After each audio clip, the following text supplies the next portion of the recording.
Hi everybody, Doug Daniel again from PrivatePilotTrainingOnline.org.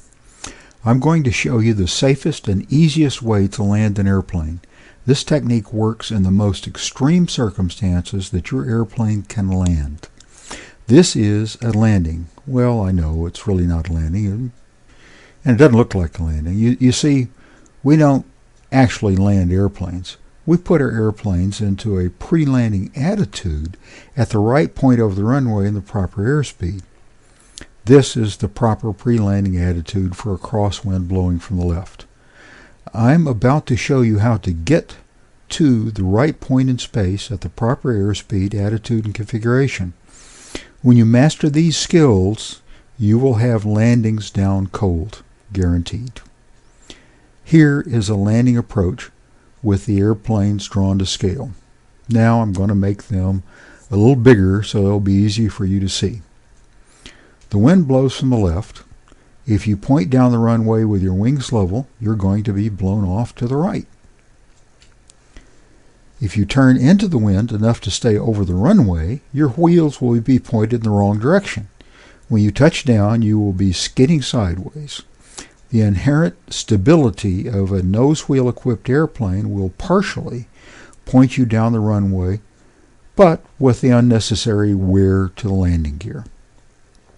The inherent instability of a tail wheel equipped airplane will try to turn you around backwards. That's called a ground loop. And you will be in for a pretty exciting landing.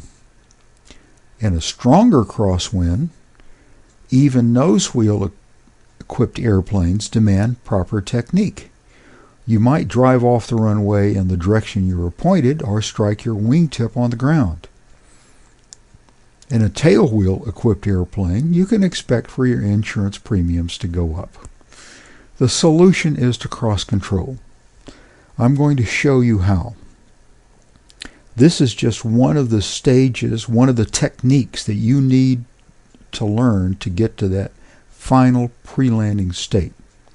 I will go through all of the steps in a moment, but first I want you to understand cross-controlling. Our objective is to move the airplane down the runway, centered over it, and aligned with it.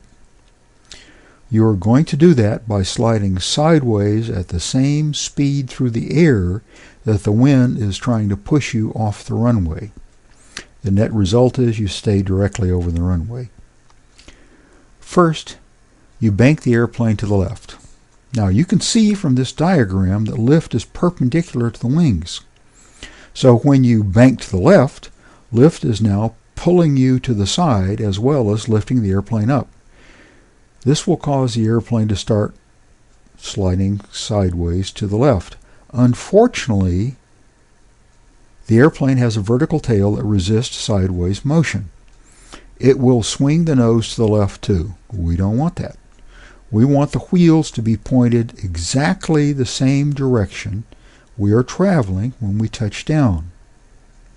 I keep saying we. You're going to be in the airplane. I'll be sitting here talking to you. But, okay.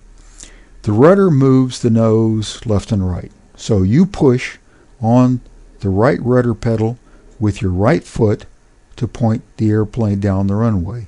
Now, if you've never flown before, let me tell you that you push with your right foot to get the nose to go right, you push with the left foot to get the nose to go left.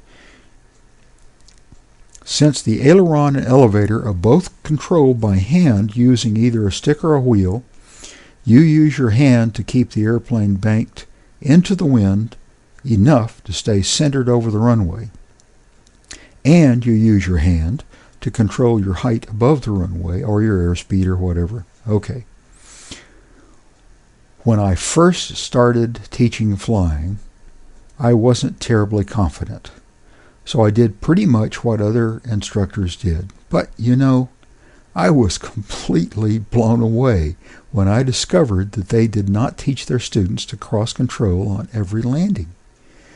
It is not unusual for a student to become a licensed pilot before encountering a strong enough crosswind to force him to use, or her, to use this technique. That's a recipe for disaster, I know. As a new pilot, I had had some hair-raising experiences, before I mastered crosswind landings. Once, only blind fool luck kept me out of an irrigation ditch. So, to develop good habits, I use crosswind techniques on every landing, meaning that I force myself to cross control on every landing. Needless to say, I decided to teach my students what had worked for me. The amazing thing that was when I started teaching cross-controlling on every landing, my students mastered landing much more quickly. They landed with much more authority and confidence. I became a believer. Now, back to landings. Let me get you to that ideal state. We'll do this in 3 steps. The first step is the approach glide. This point we call short final. Your indicated airspeed will be whatever the flight manual tells it. The FAA recommends 1.3 times the stall speed in landing configuration if your manual is silent on this subject. Let me make a very important point here. To master landings quickly, you should use exactly the same indicated airspeed on every approach. Your landing gear will be down, your power very low or idle, flaps full, mixture rich, and carburetor heat on. Your wings are level. You have not yet started to cross control. You are controlling your airspeed with pitch and staying over the extended center line of the runway. You have not yet started to lift your nose to get into the landing attitude. Now you cross control your airspeed. Lower your left wing and push on the right rudder. Focus on keeping the airplane pointed down the runway with your rudder while you keep centered with ailerons and control airspeed with elevator. Here is some life-saving information. If you cannot cross-control enough to stay centered and aligned, you just may not be able to make a safe crosswind landing. When you are about 1 wingspan above the runway, start using your elevator to control your rate of descent. Ignore airspeed. Get completely out of the airplane mentally. You are now entering the second phase of a landing, the transition from approach glide to slow flight over the runway. Use the elevator much like you do the brake in your car as you approach a stop sign. The closer you get to the runway, the slower you descend toward it. The trick here is to keep properly cross-controlled as you descend. Stop your descent at about a foot above the runway. This is the final phase. Your elevator takes on a new role, but you continue to keep aligned with rudder and centered with ailerons. Use your elevator to keep you off the runway. Keep flying at about a foot until one of 2 things happens. You stall and settle to the runway. We call this a full stall landing.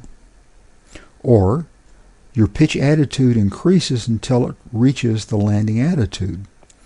Once you are in the landing attitude, use the elevator to maintain that landing attitude.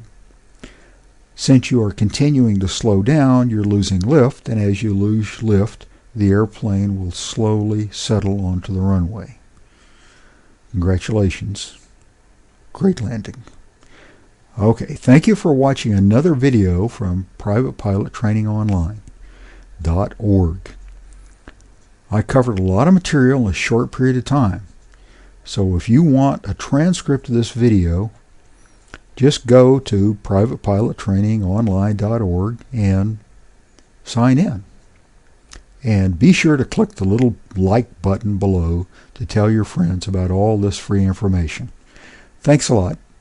Doug Daniel from PrivatePilotTrainingOnline.org. See you again soon.